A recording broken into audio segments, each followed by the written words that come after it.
पश्चिम आशियामध्ये आखातामध्ये जे युद्ध सुरू आहे त्याच्यामुळे आधी आपल्या देशात आपल्याला गॅस सिलेंडरसाठी रांगा लावाव्या लागल्या. पण हे युद्ध जर लवकर थांबलं नाही ना तर आता देशातल्या शेतकऱ्यांना युरियासाठी खतांसाठी सुद्धा रांगा लावाव्या लागू शकतात. याचं कारण आहे या युद्धामुळे जगभरात युरियाचं उत्पादन घटलंय. युरियाचं उत्पादन घटलंय कारण नॅचरल गॅसचं उत्पादन घटलंय. युरिया आणि इतर अनेक खतं तयार करायला LNG म्हणजे लिक्विफाईड नॅचरल गॅसची गरज असते. हा तोच गॅस आहे जो आपल्या घरात पिवळ्या पाईपमधनं येतो आणि आपल्या कार्समध्ये CNG म्हणून येतो. हा गॅस जर उपलब्ध नसेल तर युरियाचं उत्पादन होणं प्रचंड कठीण.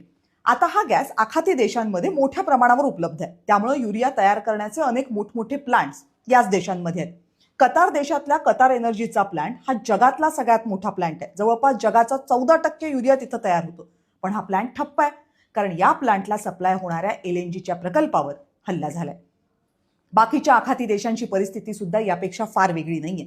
बरं, युरियासह बाकीची अनेक खतं तिथं आधीपासून तयार होती पण तीही जगभरात पोहोचू शकत नाहीयेत कारण होर्मुझची खाडी बंद आहे. जगभरामधला जवळपास 46% युरियाचा पुरवठा हा या होर्मुझच्या खाडीतनं होतो जो ठप्प आहे. रशिया युक्रेन युद्ध सुरू असल्यामुळे रशियाचा स्वस्त गॅस मिळत नव्हता. त्यामुळे युरोपातले बरेच युरिया प्लांट आधीपासूनच बंद झाले होते. चीनकडे सध्या मोठ्या प्रमाणावर युरिया उपलब्ध आहे पण त्यांनी त्याची निर्यात पूर्णपणे थांबवलेली आहे.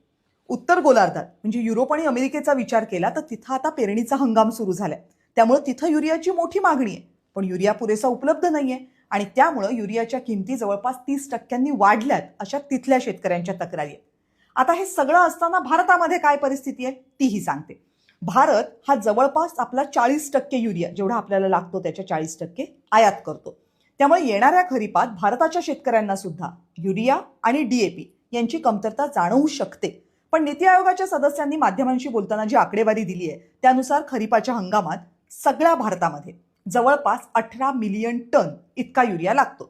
आता ही जी युद्धाची परिस्थिती आहे अशी परिस्थिती येईल याचा काहीसा अंदाज असल्यामुळं यावर्षी भारतानं युरियाचा स्टॉक थोडा जास्त केला. जवळपास 6.2 मिलियन टन इतका युरिया भारताकडे स्टॉकमध्ये. काही युरिया भारतातही तयार होतो. जवळपास महिन्याला 2.5 मिलियन टन इतका युरिया आपण तयार करतो.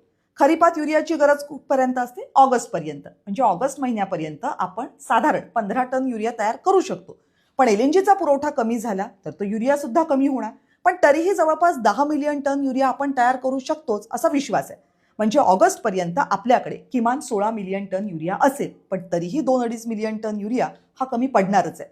तो जर इतर देशांमधून आयात करता आला तर ठीक, नाहीतर रांगा लावाव्या लागतील.